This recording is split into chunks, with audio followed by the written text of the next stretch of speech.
What's the difference? So I'm an idiot who likes high frame rates. I play on PC predominantly when I'm gaming. I've got a 360 hertz monitor. That means I want 360 hertz, well, frames per second, right? To service the 360 hertz my monitor. I will accept 240 as well. Basically, I like high frame rates. That's fine for me. I've got a 4090. I can achieve that in most games. So you would think I would be the idiot who go, oh yeah, take my money, Sony. I want the PS5 Pro because I want the higher frame rates this will offer, because it will offer 120 frames per second. However, no, I'm not, because simply it doesn't have a disk drive, which is crazy. It doesn't even come with a stand, by the way, which is also a bit cheap on Sony's part. And the price is literally not worth what you're going to get from it. Let me break all of this down, because it's honestly bonkers. This is like, what are you even doing, Sony? What are you doing? So take a look at this, right? It's from Jeff Keighley, the good old Sony hype man on Twitter. This guy was literally acting as the official PlayStation account during the whole event. It was quite weird. But anyway, he drops this tweet. It's got some decent info, because it's about the inflation-adjusted prices of all of the consoles. So you can, all of the PlayStation. So you're going back in time, you know, in 1995, it was $611 for a PS1, you know, pretty expensive. PS2 was $546, PS3 $778, PS4 $538, PS4 Pro $522, PS5 $606, and then he claims PS5 Pro $699, which is incorrect, because you guys can see there from the note, PS5 Pro is comparable to the PS5 Digital Edition, which does not include, or isn't included in this list, and does not have a disc drive. PS5 Pro disc drive, that words are hard, is $80, so it would be a total of $778.99 for it to be one-to-one with the rest of the PlayStation versions in that list. So it's wildly expensive for what you're getting, and I refer you guys back to what we've seen at the top of the video. Does that even look any different? Do you even care? Literally no. It is literally impossible to see any graphical fidelity increase in the examples that Sony have given us, but you are getting higher frame rates. Which, is that going to be worth it to you? I don't know, because this is the price of the goddamn console. So let's talk about the price, because it's $700. $700 for what is essentially a digital console only PS5 Pro.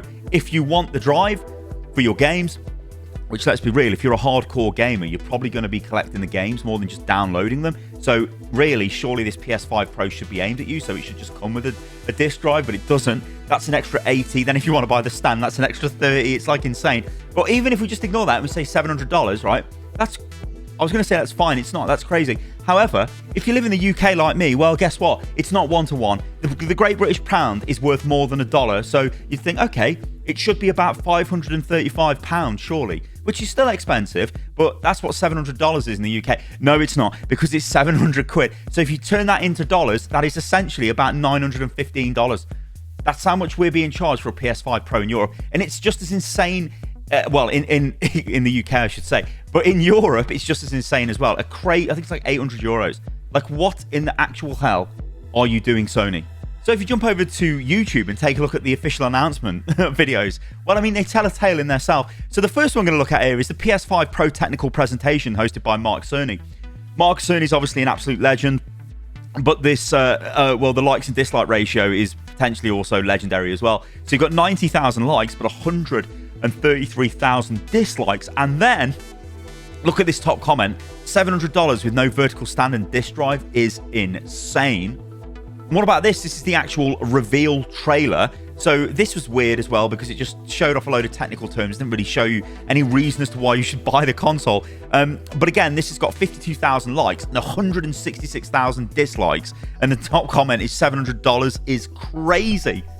So what do you get for this PS5 Pro? Because I've just spent the start of this video bashing the hell out of it. Well, basically, you get an upgraded GPU, which has got 67% more compute units than the original PS5 console, and apparently it's 28% faster with memory. It also enables up to 45% faster rendering for gameplay, so your games will run much quicker, right? Okay. It's got advanced ray tracing, and this provides better reflections and fancy lighting and all of that stuff. But again, like you guys can see in all the footage that's running through this video, it doesn't really look any different. It's like, it's not enough. And then you get AI-driven upscaling, which basically uses this PlayStation Spectral Super Resolution they're calling PSSR. Sounds like pisser. which is some sort of machine learning AI that makes the images sharper. So it's meant to give you a load more detail. That's what you get for PS5 Pro, and it is $700 goddamn dollars, or well, you know, $918 or $915 or whatever it is if you happen to be in the UK. Right then, so what have you done here, Sony? This is just, I think they've completely failed this presentation, because who the hell were they trying to advertise this to? They didn't do enough of a deep dive in the deep dive video to explain why this would be worth picking up as a PlayStation fan. Me, as an idiot who likes high frame rates and wants the best quality they can get, who is a hardcore PC gamer with a high-end rig, you think that I'd be running out going wanting to buy this thing. I don't even care. Like, they've literally not sold it to me. I'm perfectly fine with my PS5. I'll just play that. It's whatever. I'll take it. I don't care, right? There is nothing in this which is making me want to buy it. Then when you shove in the price, it becomes quite an expensive proposition, this does, and you don't really seem to be getting much out of it, and that, again, is the big issue. So I think they lacked very deep technical details to try and sell the thing. The stupid price is crazy. I guess like the horrifically underwhelming examples of games that they gave. I mean, they're just, none of it made any sense. I mean, when they were showing The Last of Us off, Part 2, isn't that a PlayStation 4 game? Like, guys, what are we doing? What the hell are we doing? Like, this is ancient. We want, like, where's the cutting edge stuff? Where's the killer app? There was none of that. There wasn't like, this game's coming out and we're going to drop it and it's going to be insane on the PS5 Pro. You're going to want to pick it up. There just wasn't any of it. I mean, I think about when I bought a PS4 Pro. I bought it for God of War because I wanted to play God of War, and I was like, I'm going to get a PS4 Pro, and I got it, and that's why I did it. There just doesn't seem to be any incentive to buy this PS5 Pro. Maybe if this was a different year and it was GTA 6 coming out and it was coupled with this, then it'd be a different story altogether, I reckon. People would be going crazy for it. But I'm going to be honest, guys, I think this felt very rushed by Sony. I think the price point is absolutely crazy, and I just don't know what they were trying to actually achieve with this. So there is a list of games which are apparently enhanced by the PS5 Pro.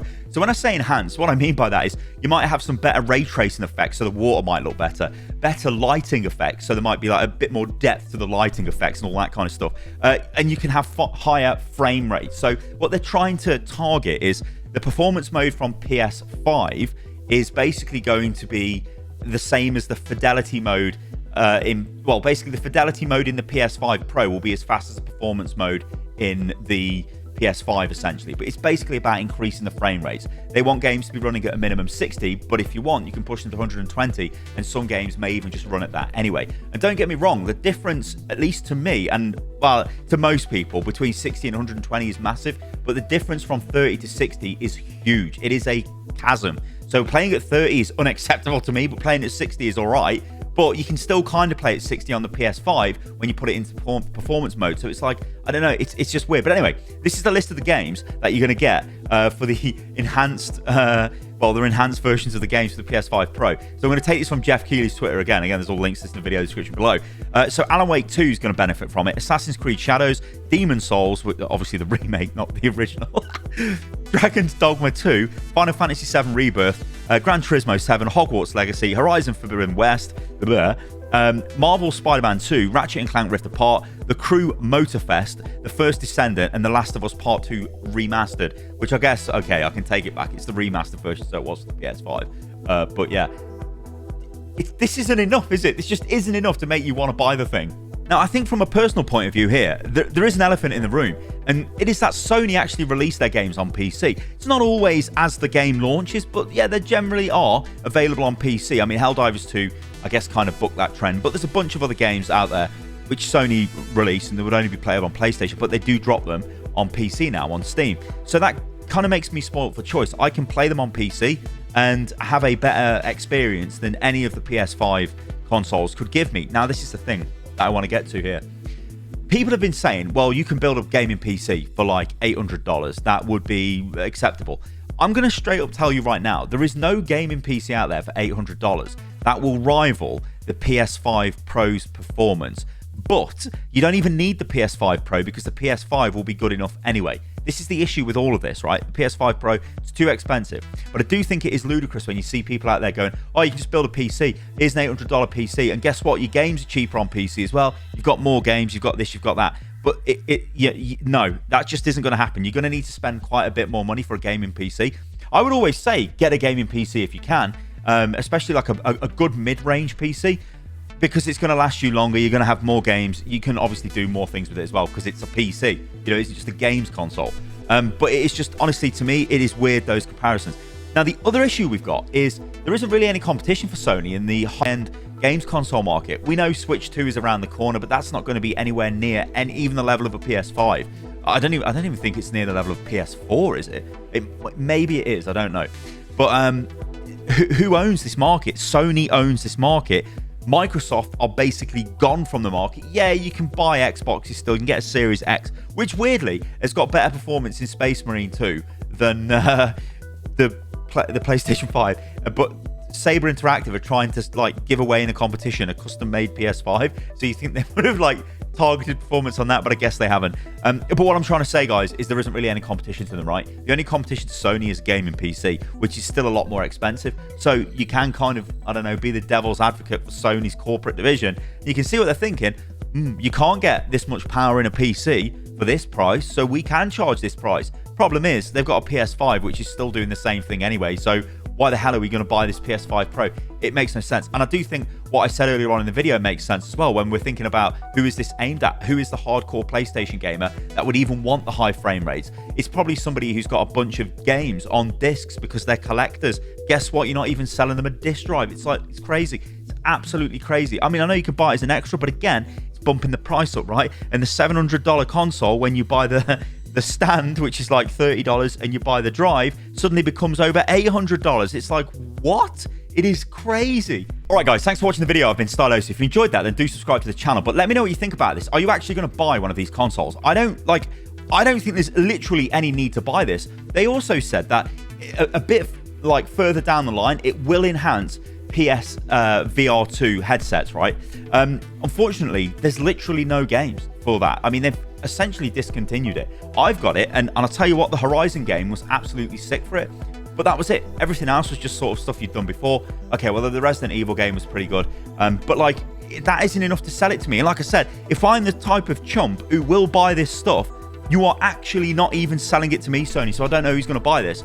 But let me know in the comments below, guys, if you are going to buy this, and give me a reason why. And what did you think of this presentation from Sony? Because I literally don't think they've achieved anything. It's just they've pushed out a PS5 Pro, and they're hoping that people just see Pro and PS5 in the stores and go, I'll buy the Pro. But the Pro's literally crazily expensive compared to the PS5, and I just don't think it's worth it.